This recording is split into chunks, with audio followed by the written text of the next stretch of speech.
Puji dan syukur marilah sama-sama selalu kita panjatkan kepada Allah Subhanahu wa Ta'ala yang telah memberikan kita rahmat, karunia dan kesempatannya sehingga kita bisa berkumpul di ruangan yang berbahagia ini. Salam dan salam tidak lupa selalu kita sampaikan kepada junjungan kita Nabi besar Muhammad sallallahu alaihi wasallam. Bapak dan Ibu Dewan Guru SMA Negeri 2 Sinabang yang saya hormati, terima kasih telah meluangkan waktunya untuk bisa hadir di ruangan ini dalam rangka pengimbasan modul 1.4 budaya positif. Nah, Bapak dan Ibu, saya telah mengikuti pendidikan calon guru penggerak setelah berlangsung lebih kurang 3 bulan dan telah sampailah kepada modul 1.4.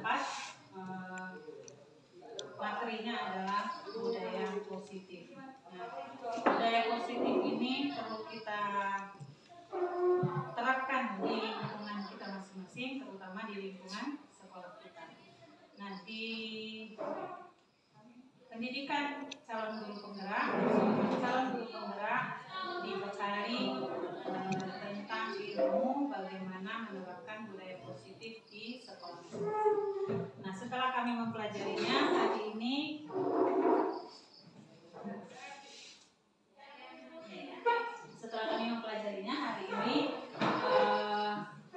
saya sebagai seorang calon guru penggerak mengimpaskan kepada teman-teman semua, Bapak dan Ibu guru, agar juga menerapkan budaya positif ini di kelas kita masing-masing. Jadi Bapak dan Ibu, izinkan saya untuk memaparkan sedikit tentang apa itu budaya positif dan bagaimana kita menerapkannya di sekolah atau di kelas kita masing-masing. Baik.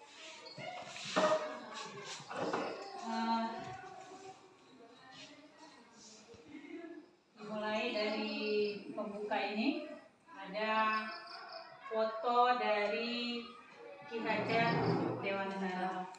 Ki Hajar Dewantara ini adalah Bapak Pendidikan Indonesia yang menggagas bagaimana pendidikan Indonesia itu bisa berpusat pada siswa dan membuat siswa menjadi merdeka.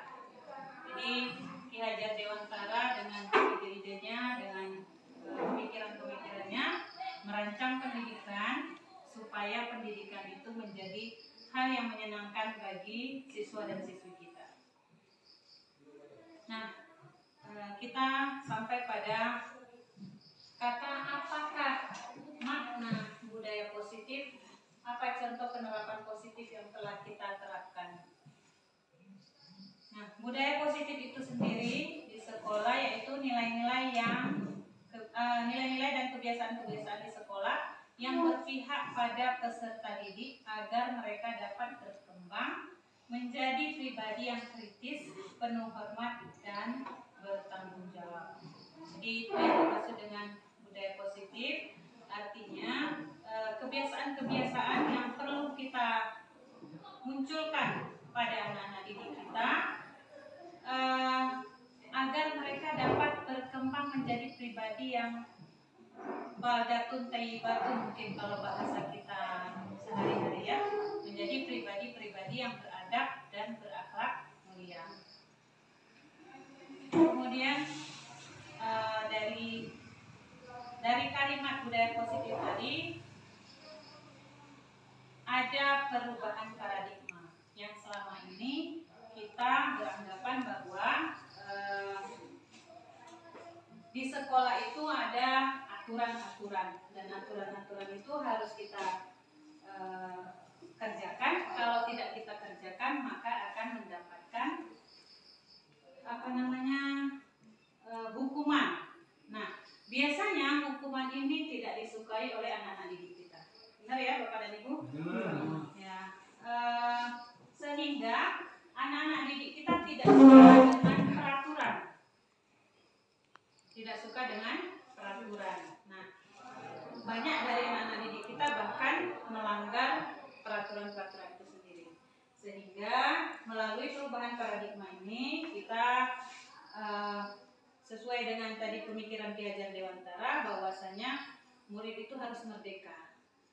Murid kita harus tetap mematuhi aturan-aturan, tapi mematuhi dengan kesadaran, bukan karena paksaan, bukan karena takut hukuman, melainkan mematuhi aturan karena kesadaran bahwa siswa dan siswi kita memang harus berbuat seperti itu karena seyogianya sebagai seorang siswa dia harus mengikuti aturan-aturan.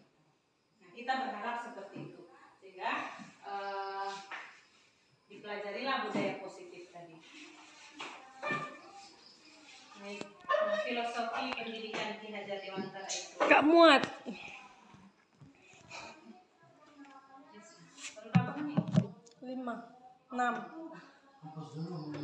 Bapak dan Ibu, ini adalah filosofi pendidikan menurut Ki Hajar Dewantara. Yang pertama, bukan tabula rasa. Apa itu tabula rasa? Kalau bahasa lainnya, tabula rasa itu adalah kertas kosong. Artinya kosong, tidak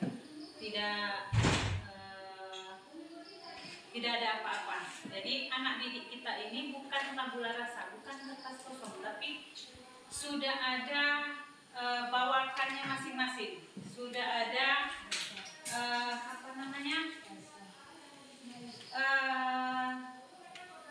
karakternya masing-masing. Nah, tugas kita adalah menggiring kemana anak didik kita ini akan mau pergi. Artinya anak didik kita ini punya keinginan yang berbeda-beda, sehingga kita perlu menuntun anak-anak didik kita kemana kemauan beliau. Jadi setiap anak didik intinya punya karakter dan hobi masing-masing. Jadi tidak bisa kita paksakan sesuai dengan keinginan kita. Kemudian semua anak terlahir dengan bakat, ya, ada bakat masing-masing. Itu dia tadi ya, sesuai dengan bakatnya. Kita bukan menuntut, tapi menuntun supaya anak-anak ini berkembang sesuai dengan bakatnya. Dan budi pekerti ini secara secara lahir sebetulnya di diri kita itu sudah ada kebaikan. Tapi lingkunganlah mungkin lingkungan yang akan merubah semuanya ya. Jadi budi pekerti itu sudah ada di diri kita masing-masing sebetulnya. Kemudian tugas guru menuntun bakat tersebut agar anak tumbuh dengan selamat dan bahagia. Itu yang kita harapkan. Yang kita harapkan dari anak didik kita adalah bagaimana mereka di masa yang akan datang itu akan sukses dan bahagia. Nah, guru ibarat petani, anak ibarat biji jagung. Jadi guru menanam, nanti akan tumbuh. Apa yang kita tanam? Semua karakter-karakter baik tentunya. Kemudian kodrat alam dan kodrat zaman. Nah, dalam menuntun kita harus memperhatikan kodrat alam dan kodrat zaman. Apa itu kodrat alam? Kodrat alam adalah bakat yang sudah dibawa oleh anak-anak kita masing-masing. Kodrat zaman ya sesuai dengan zaman kita sekarang ini. Berarti zaman sekarang tidak bisa lagi mungkin belajar secara ceramah, tetapi kita belajar bisa menggunakan IT, bisa menggunakan video-video pembelajaran dan segala macamnya ya. Kemudian berpihak pada anak, dan yang ditekankan oleh Ki Hajar Dewantara adalah pendidikan itu harus berpusat pada anak. Jadi anak itu harus mencari sendiri, kita hanya mendampingi. Kita mendampingi saja bagaimana anak itu bisa mencari sendiri tentang semua kebutuhannya. Tapi tidak bisa kita lepas, melainkan harus tetap kita tuntun, harus tetap kita dampingi. Sebagaimana semboyan Ki Hajar Dewantara, Tut Muri Handayani ya. Kita menuntun dari depan, di tengah, juga di belakang. Yang dengan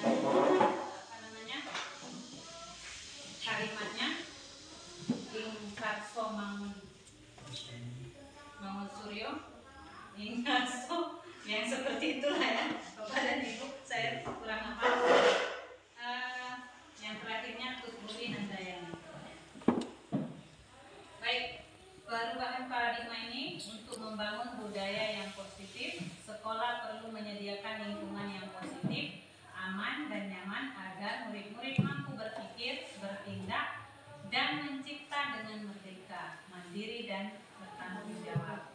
Lazimnya disiplin dikaitkan dengan kontrol. Dalam hal ini kontrol guru dalam menghadapi murid. Jadi budaya positif itu erat sekali kaitannya dengan kedisiplinan. Ya, sehingga di sekolah itu perlu menyediakan lingkungan yang positif. Yang positif itu yang bagaimana? Yang seperti kita lakukan sehari-hari, yaitu dengan membiasakan anak-anak didik kita untuk bersalaman di depan pagar, kemudian membiasakan anak-anak didik kita berlaku sopan terhadap guru-guru dan teman sesamanya, kemudian membiasakan sholat zuhur bersama di sekolah. Itu adalah cara kita membangun budaya positif di sekolah agar anak-anak kita mendapatkan input yang positif di sekolah. Nah, apa makna disiplin? Ya, jadi tadi saya katakan bahwasanya budaya positif itu erat kaitannya dengan disiplin. Kata disiplin sering dikaitkan dengan tata tertib, teratur, dan kepatuhan pada peraturan. Kata disiplin juga sering dihubungkan dengan hukuman. Ya, itu yang tadi anak-anak tidak suka. Padahal itu sungguh berbeda karena belajar dengan disiplin tidak harus dengan memberi hukuman. Justru itu adalah salah satu alternatif terakhir dan kalau perlu tidak digunakan sama sekali. Jadi memang hukuman itu perlu kalau memang tidak bisa hal-hal lain lagi yang bisa kita lakukan. Jadi hukuman itu adalah alternatif terakhir ketika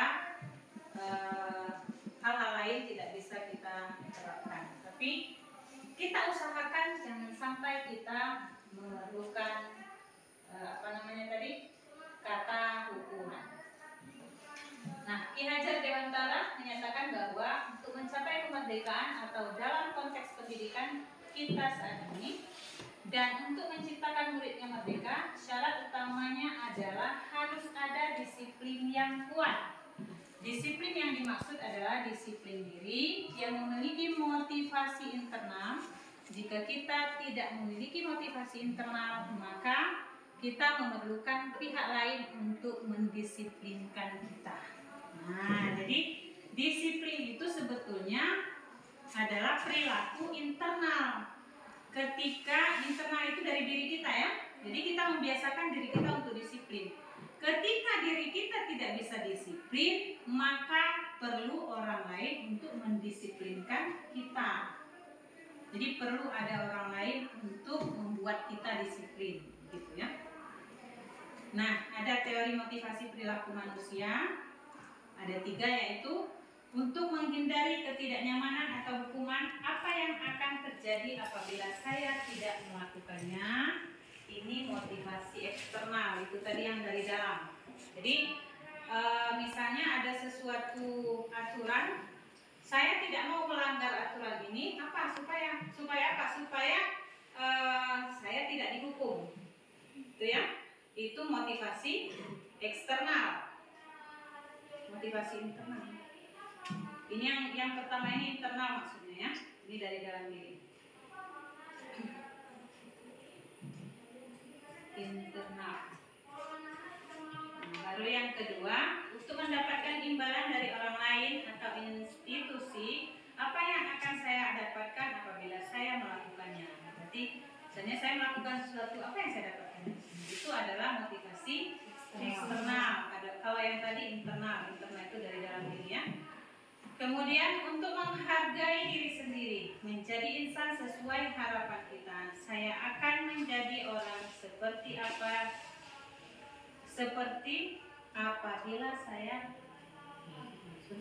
Saya akan menjadi orang seperti apa bila saya melakukannya. Nah, ini motivasi internal tujuan disiplin positif. Jadi untuk menghargai diri sendiri. Sebetulnya tidak melakukan kesalahan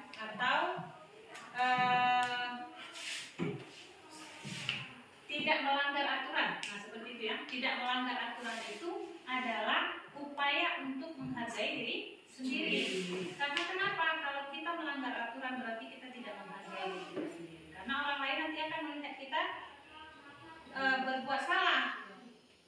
Jadi kita telah merendahkan diri kita sendiri, dengan kata lain tidak menghargai diri kita sendiri ya.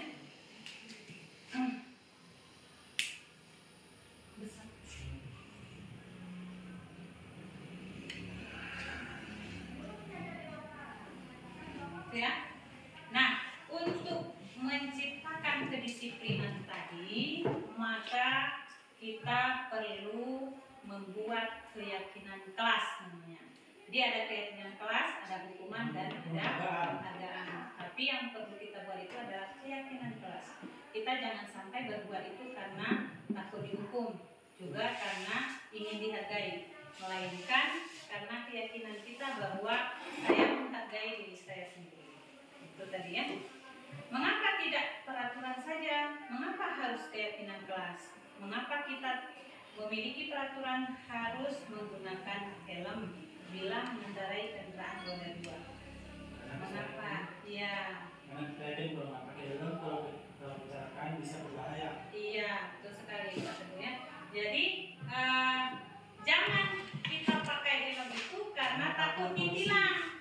Ya, jangan kita pakai helm karena ingin dihargai polisi di simpang jalan, melainkan kita memakai helm karena kita menghargai diri kita sendiri, menjaga diri kita sendiri. Saya pakai helm kalau seandainya sewaktu-waktu saya terjatuh, karena kita tidak tahu kecelakaan segala macam, maka setidaknya kepala saya masih aman. Ya, walaupun memang kita yakin bahwa hidup dan mati itu Allah yang menentukan. Tapi kita kan wajib untuk berusaha, ya, berusaha. Nah, itu dia keyakinan itu tadi. Jadi yang kedua, mengapa kita memiliki peraturan 3M? Menggunakan masker, mencuci tangan, dan menjaga jarak. Ini berlaku pada saat COVID ya. Itu juga untuk menjaga diri kita sendiri. Mengapa kita memiliki peraturan harus datang tepat waktu pada saat mengikuti pelatihan? Nah, itu juga untuk diri kita sendiri. Kalau kita terlambat, maka materinya akan lewat. Jadi kita tidak memahami lagi yang dari belakang-belakang. Nah, itulah. Jadi kita melakukan sesuatu itu jangan mengharapkan imbalan, jangan takut karena dihukum, tapi melainkan untuk diri kita sendiri. Ketika kita melakukan sesuatu karena menghargai diri kita sendiri, maka kita tidak akan memberontak. Jadi hati kita tidak akan ngedumel, ya. Tidak akan ada lah karena ini, karena bapak ini, bukan karena iya, tapi karena memang saya mau melakukan untuk diri saya sendiri. Seperti itu kita harapkan anak-anak kita ya. Untuk mendukung motivasi intrinsik kembali ke nilai-nilai keyakinan lebih menggerakkan seseorang dibandingkan mengikuti serangkaian peraturan lain. Jadi itu dia tadi ya, keyakinan kelas adalah nilai-nilai kebajikan atau prinsip-prinsip universal yang disepakati bersama secara universal, lepas dari latar belakang suku, negara, bahasa maupun agama. Jadi membuat keyakinan kelas itu jangan juga menyinggung orang lain, misalnya menyinggung agama lain dan segala macam. Artinya yang bisa dipakai secara universal oleh semuanya, gitu ya. Menurut Gosen 1989, suatu keyakinan akan lebih memotivasi seseorang dari dalam atau secara intrinsik. Seseorang akan lebih bersemangat untuk menjalankan keyakinannya daripada hanya sekedar mengikuti serangkaian peraturan. Seperti yang kita katakan tadi, jadi ketika kita meyakini sesuatu itu berharga untuk kita, maka kita melakukannya. Tapi jangan kita lakukan karena karena orang lain, karena penghargaan, karena hukuman dan sebagainya. Pembentukan keyakinan kelas. Keyakinan kelas bersifat abstrak daripada peraturan yang lebih rinci dan konkret. Keyakinan kelas berupa pernyataan-pernyataan yang universal. Pernyataan keyakinan kelas senantiasa dibuat dalam bentuk positif. Keyakinan kelas hendaknya tidak terlalu banyak sehingga mudah diingat dan dipahami. Semua warga kelas sebaiknya ikut berkontribusi dalam membuat kegiatan kelas lewat curah pendapat. Bukan kegiatan, ini keyakinan ya. Membuat keyakinan kelas lewat curah pendapat.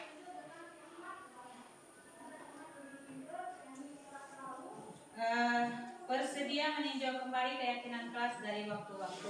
Jadi kalau misalnya keyakinan kelas kita sudah tidak relevan lagi dengan keadaan, maka keyakinan kelas boleh kita ganti bersama-sama dengan siswa dan siswi kita ya. Nah, ini ada peraturan keyakinan kelas, nilai kebijakan yang dituju. Selalu kembalikan buku ke tempatnya. Ini merupakan wujud atau perwujudan dari tanggung jawab. Dilarang mengganggu orang lain. Ini contoh dari keyakinan kelas ya. Dilarang mengganggu orang lain karena menghormati orang lain dan diri sendiri. Jadi itu kalau ada orang yang mengganggu temannya, siswa kita yang mengganggu temannya, kalau yang sebelumnya mungkin kita hukum, ya kan? Ini kita ingatkan bahwa mengganggu teman itu atau mengganggu orang lain adalah tidak menghormati orang lain dan tidak menghargai diri sendiri. Jadi dia malu sendiri, sehingga dia tidak mengganggu temannya lagi. Tapi dia tidak mengganggu itu bukan karena takut dihukum, melainkan karena dia menghargai dirinya sendiri. Iya, hadir di sekolah 15 menit sebelum pembelajaran dimulai. Menghormati orang lain, komitmen pada tujuan atau berkomitmen ini merupakan komitmen bersama, juga merupakan cara menghargai diri sendiri.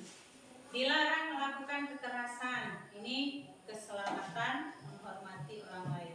Ini keselamatan untuk diri kita sendiri juga. Kalau misalnya anak-anak kita berantem misalnya, kemudian anak-anak kita salah satunya berdarah, bisa jadi yang salah satunya lagi masuk penjara. Itu kan keselamatan dirinya juga. Nah, bergantian atau menunggu giliran, menghormati orang lain dan belajar bersabar, ya. Jangan berlari di kelas atau koridor, keselamatan dan keamanan. Ini adalah contoh-contoh dari keyakinan kelas.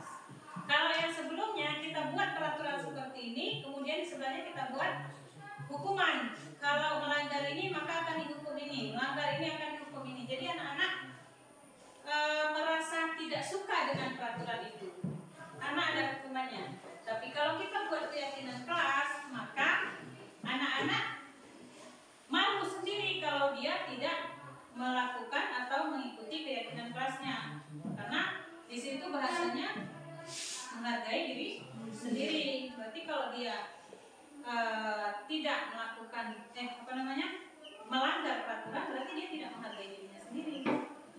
Gitu ya. Kemudian tindakan guru. Nah, ini ada hukuman atau konsekuensi. Jadi dalam memberikan bukan reward ya, seperti hukuman tapi bahasa lainnya konsekuensi. Ini ada kalimat-kalimat tindakan guru.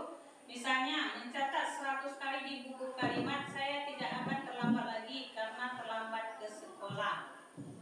Ini karena terlambat ke sekolah. Kita suruh anak-anak mencatat di bukunya sebanyak 100 kali. Ini apakah hukuman atau komitmen?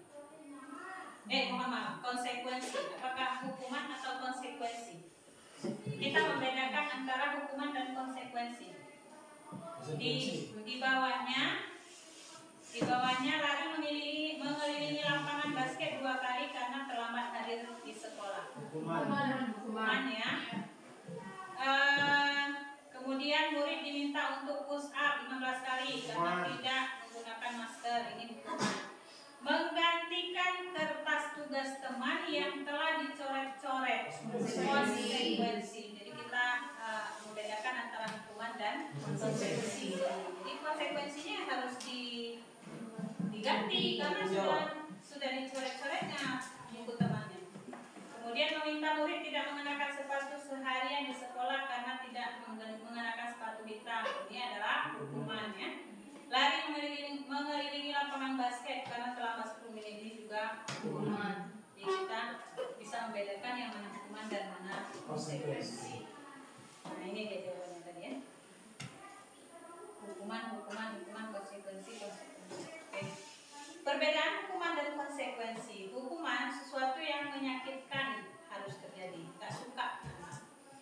Membuat anak sakit baik fisik maupun psikis ya dalam jangka waktu yang lama, bahkan dalam jangka waktu yang juga ada anak-anak yang langsung sakit hati ya.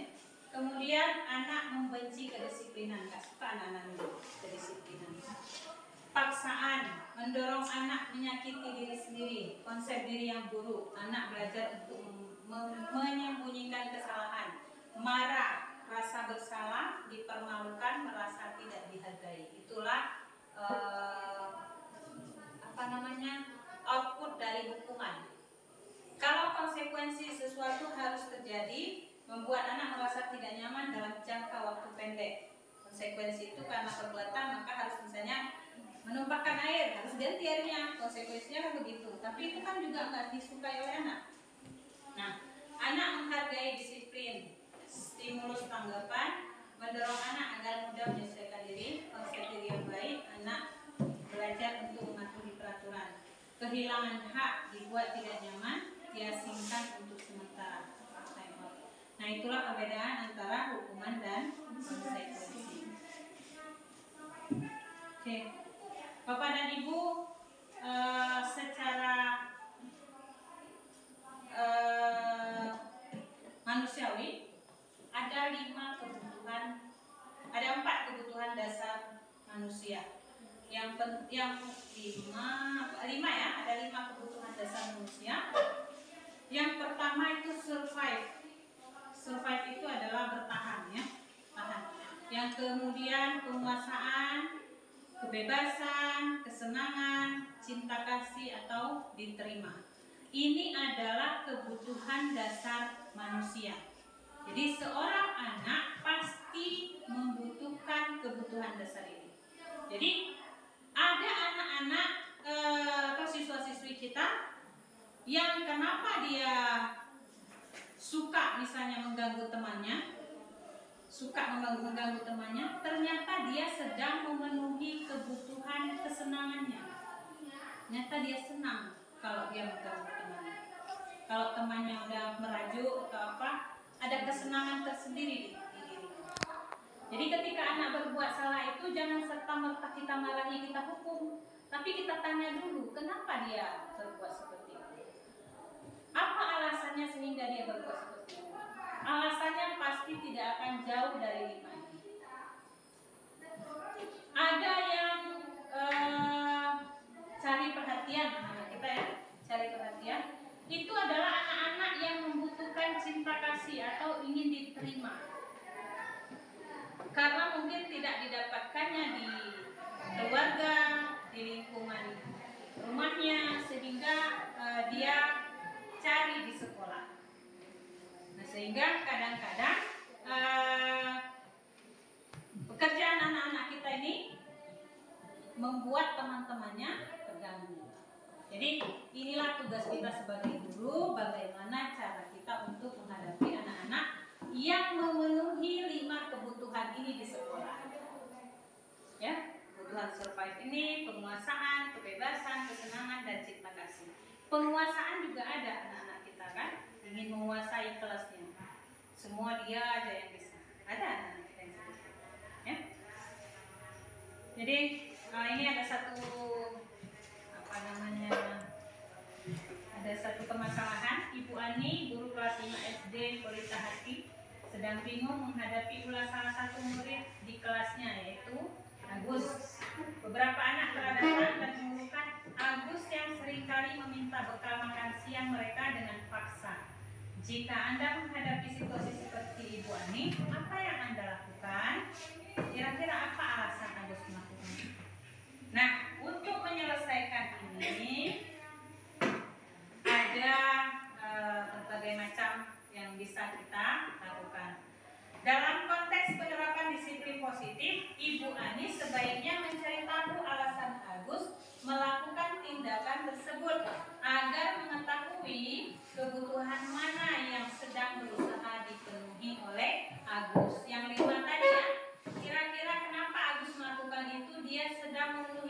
kebutuhan yang mana dari yang 5 itu tadi?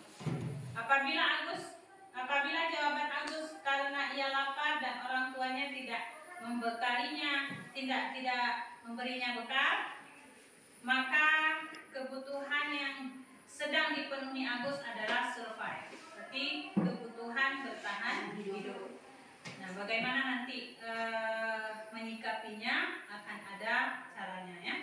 Apabila jawaban Agus karena ia senang temannya jadi memperhatikan dia, berarti kebutuhan yang sedang dicarinya adalah cinta dan kasih sayang.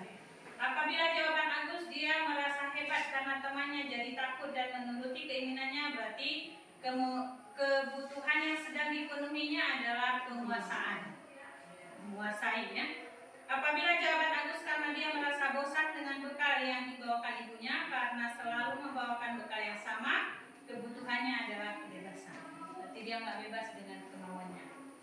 Apabila jawaban Agus adalah karena iseng saja dan dia menikmati ekspresi wajah temannya karena kesal ya, berarti kebutuhan yang sedang dipenuhinya adalah kesenangan.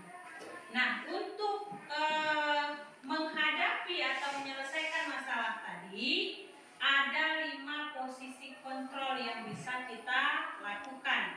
Ini yang penting sekali ya. 5 posisi kontrol. Yang pertama, penghukum, membuat rasa bersalah sebagai teman, sebagai pemantau, dan sebagai manajer. Yang kita harapkan dari 5 posisi kontrol ini adalah sebagai manajer. Jadi kita tidak menghukum, tidak membuat dia menjadi merasa bersalah, tidak membuat dia juga menjadi seperti teman kita, melainkan kita ini sebagai manajer dan mengarahkan anak yang bermasalah tersebut. Kita lihat Bapak dan Ibu, penghukum itu biasanya menghardik, menunjuk-nunjuk, menyakiti, menyindir. Bisa dibaca ya? Saya kemudian berkata, kalau kamu tidak melakukannya, awas ya, rasakan ya. Nah, gitu. Jadi ada bahasa-bahasa yang menyakiti. Itu sebagai penghukum. Ini penghukum ini sangat tidak baik sekali ya. Memberontak, menyalahkan orang lain, berbohong. Hasilnya anak-anak kan memberontak, menyalahkan orang lain dan berbohong. Kemudian kaitan dengan dunia berkualitas, murid meletakkan guru di luar dunia berkualitas. Artinya murid menganggap guru itu seseorang yang tidak patut untuk dicontoh ya. Kemudian murid berkata, biarkan saja, nanti juga marah-marah lagi. Sering begitu ya. Kemudian dampaknya pada murid mengulangi kesalahan. Itu posisi kontrol yang pertama ya. Posisi kontrol yang kedua lebih baik dari yang pertama, tapi ini masih belum bagus juga, masih belum tepat posisi kontrolnya. Yaitu berceramah dan mengatakan seharusnya begini, ibu kecewa sama kamu, nah, gitu ya. Harusnya kamu begini, ibu kecewa sama kamu dan seterusnya. Kemudian kamu seharusnya begini, sudah tahu begini, inilah pokoknya merepet lah, gitu ya. Itu namanya posisi membuat merasa bersalah. Selanjutnya hasilnya menyembunyikan, menyangkal, bahkan berbohong. Anak-anak akan menyembunyikan kesalahannya atau menyangkal bahwasanya dia tidak melakukan itu. Kemudian kaitan dengan dunia, murid meletakkan guru di dalam dunia berkualitas. Maafkan saya, murid berkata maafkan saya. Dampaknya pada murid adalah merasa rendah diri karena dia terus dipersalahkan. Jadi dia merasa saya ini saya memang sudah bersalah. Posisi kontrol yang ketiga yaitu membuat alasan-alasan untuk muridnya. Posisi kontrol yang ketiga itu teman ya. Guru berbuat atau membuatkan alasan-alasan untuk muridnya. Ayolah lakukan ini demi ibu misalnya. Kamu jangan begitu lakukan ini demi ibu. Masa kamu tidak mau, gitu kan? Ingat ibu tidak marah. Ingat tidak ibu maksudnya. Ingat ibu tidak pernah bantu begitu ya. Kemudian ketergantungan. Nah, kalau posisi kontrol sebagai teman ini, anak-anak akan ketergantungan dengan kita. Kemudian murid meletakkan guru sebagai seorang yang sangat penting di dunia berkualitas. Saya pikir bapak dan ibu teman saya, ternyata begitu. Ini kalimat yang biasa muncul dari siswa. Nah, dampaknya pada murid, kalau posisi kontrol kita sebagai teman ini, siswa kita akan lemah, tidak mandiri dan tergantung atau ketergantungan. Posisi pemantau, ini yang keempat, menghitung dan mengukur apa peraturannya, menyesuaikan diri bila diawasi. Murid meletakkan ini yang pertama ya. Cuman yang perlu kita lihat dampaknya pada siswa, menitik beratkan pada sanksi atau hadiah untuk dirinya. Jadi dia melakukan sesuatu itu karena sanksi atau karena hadiah. Nah, posisi kontrol yang diharapkan dimiliki oleh seorang guru adalah posisi manajer. Karena apa? Dampaknya pada murid akan mengevaluasi dirinya sendiri, bagaimana cara memperbaiki diri. Jadi seperti tadi, jadi dia menyadari dirinya sendiri. Kata-kata yang perlu diucapkan oleh guru adalah mengajukan pertanyaan-pertanyaan. Apa yang kita yakini, apa yang bisa kamu kerjakan untuk memperbaiki masalah ini atau kesalahanmu ini? Apa yang artinya kita kembalikan ke siswa. Kamu sudah berbuat salah seperti ini. Apa yang kamu yakini terhadap perbuatan ini? Itu kan nanti dia akan mengingat keyakinan kelas yang sudah disepakati. Nah, kemudian kita meminta anak untuk memperbaiki itu. Apa yang harus diperbuatnya sehingga kesalahannya itu terperbaiki. Itu ya, itu posisi manajer. Baik Bapak dan Ibu, selain posisi kontrol tadi, untuk menyelesaikan permasalahan pada anak, ada namanya restitusi. Restitusi adalah proses menciptakan kondisi bagi murid untuk memperbaiki kesalahan mereka, sehingga mereka bisa kembali pada kelompok mereka dengan karakter yang lebih kuat. Jadi pada posisi kontrol yang kelima tadi sebagai manajer, kan di situ ada kalimat bagaimana kamu memperbaiki kondisi ini. Nah, dari kalimat bagaimana kamu memperbaiki kondisi ini, itulah munculnya restitusi. Sehingga anak-anak akan berpikir, apa yang akan saya lakukan untuk memperbaiki kondisi kesalahan tadi. Ada 9 ciri-ciri restitusi. Yang pertama, bukan untuk menebus kesalahan, namun untuk belajar dari kesalahan. Kemudian, memperbaiki hubungan, tawaran bukan paksaan, menuntut untuk melihat ke dalam diri sendiri, mencari kebutuhan dasar yang mendasari tindakannya. Berarti dicari apa kebutuhan dasar yang ingin dipenuhinya sehingga dia melakukan melakukan kesalahan tadi. Kemudian cara yang paling baik untuk perbaiki diri, fokus pada karakter bukan tindakan, fokus pada solusi. Itu yang terpenting ya. Mengembalikan murid yang berbuat salah pada kelompoknya.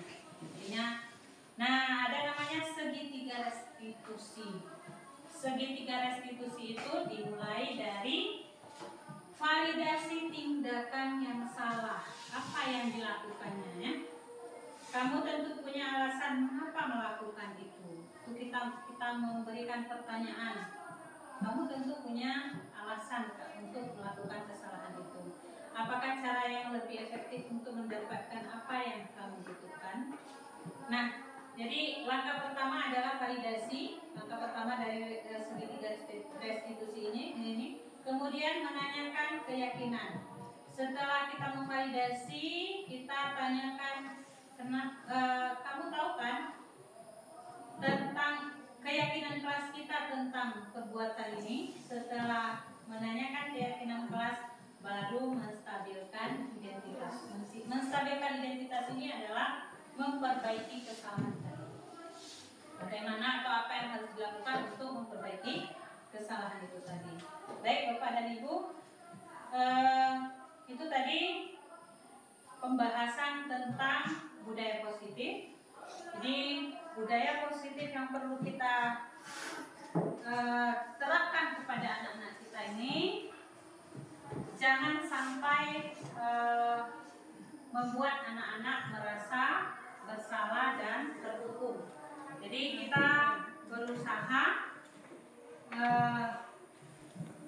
semaksimal mungkin anak-anak tidak melakukan kesalahan. Kalau memang mereka melakukan kesalahan, mereka harus bisa memperbaikinya dan harus bisa mencari solusinya sendiri. Nah itu mungkin yang bisa saya sampaikan di kesempatan ini. Apabila Bapak dan Ibu ada yang ingin bertanya, saya persilakan sebelum saya tutup.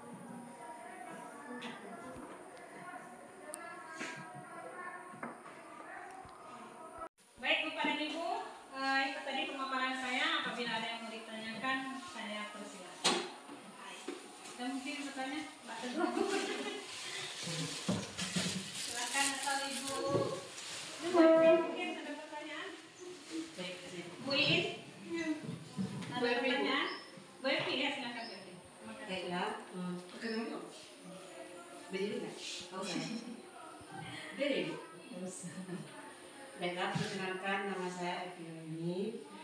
Saya akan bertanya mengenai tadi apa? Budaya positif. Budaya positif itu hanya untuk budaya positif saja atau ada perbandingan dengan budaya negatif? Baik, terima kasih Bu Evi. Pertanyaannya, apakah tadi yang kita bahas adalah budaya positif? Apakah kita tidak membahas budaya negatif? Gitu ya. Bapak dan Ibu, setiap sekolah, lingkungan sekolah, kita berharap lingkungan sekolah kita menerapkan budaya positif. Kalau kita membahas budaya negatif, sudah pasti nggak perlu kita bahas, itu anak-anak sudah tahu sendiri. Jadi budaya positif ini karena susah untuk menerapkannya, maka budaya positif ini perlu kita bahas, perlu kita pelajari, dan perlu kita bahas bersama-sama agar budaya positif itu bisa berjalan, ya, bisa ada di sekolah kita. Seperti kata pepatah Bu Evi ya, kata orang kalau kita menanam padi pasti akan tumbuh ilalang, ya kan? Tapi kalau kita menanam ilalang tidak akan tumbuh padi. Nah begitu juga budaya positif dan negatif. Kalau kita menanamkan budaya positif, budaya negatifnya itu sudah pasti ada. Untuk menyangkal budaya negatif itu, makanya kita munculkan budaya positif. Mungkin itu saja dari saya. Selebihnya mungkin Bapak dan Ibu juga ada yang menambahkan, silakan. Karena di sini sama-sama kita belajar. Hanya saja saya sedang mengikuti pendidikan guru penggerak. Mungkin nanti Bapak dan Ibu selanjutnya yang akan mengikuti. Oke, ada lagi Bapak dan Ibu? Ada depan mungkin? Jelas ya? Oke, Bu Nora, mungkin ada mau ditanyakan? Pujihan? Pak Ilham ada? Jelas? Baik, Bapak dan Ibu, mungkin kita tutup saja pengimbasan kita hari ini. Ingin saya tekankan kepada Bapak dan Ibu bahwasanya marilah sama-sama kita membuat keyakinan kelas di kelas kita masing-masing, baik kita sebagai seorang wali kelas maupun sebagai seorang guru mata pelajaran. Jadi keyakinan kelas itu bisa dibuat oleh seorang wali kelas, oleh seorang guru mata pelajaran. Guru mata pelajaran, mungkin seorang guru mata pelajaran akan berbeda dengan guru mata pelajaran lain keyakinan kelasnya. Misalnya Bu Evi, kalau anak-anak terlambat 5 menit mungkin nggak apa-apa, tapi bagi Bu Otis itu tidak boleh. Nah, jadi keyakinan kelas kita di mata pelajaran-pelajaran tertentu itu mungkin akan berbeda. Jadi di kita buat berbeda. Yang penting sama-sama kita sepakati dengan anak-anak. Jadi harapannya ke depan semua guru, semua wali kelas membuat keyakinan kelas di kelas dan di bidang studinya masing-masing agar anak-anak meminimalisir anak-anak berbuat kesalahan. Itu yang kita harapkan. Karena tadi kita berbicara budaya positif. Ketika kita membudayakan yang positif, insya Allah lingkungan sekolah kita akan menjadi aman, nyaman, tentram, dan sesuai dengan filosofi Ki Hajar Dewantara tadi, bahwasanya belajar itu harus berpusat pada anak, harus berpusat pada murid. Jadi anak tidak merasa tertekan, anak tidak merasa dibebani, akan tetapi anak tidak melanggar aturan-aturan. Kenapa? Karena dia meyakini bahwasanya kalau dia melanggar berarti dia tidak menghargai dirinya sendiri. Akan tetapi dia tidak melanggar itu bukan karena takut hukuman atau bukan karena takut konsekuensi, melainkan karena memang dia ingin berbuat yang baik. Itu yang kita harapkan. Itu saja mungkin dari saya. Di lain waktu dan kesempatan kita akan bahas kembali. Apabila nanti Bapak dan Ibu ingin bertanya lagi, mungkin bisa di ruang guru atau dimanapun, saya akan bersedia untuk berdiskusi, ya, mendiskusikannya kembali. Untuk hari ini itu saja. Saya akhiri. Assalamualaikum warahmatullahi wabarakatuh. Waalaikumsalam.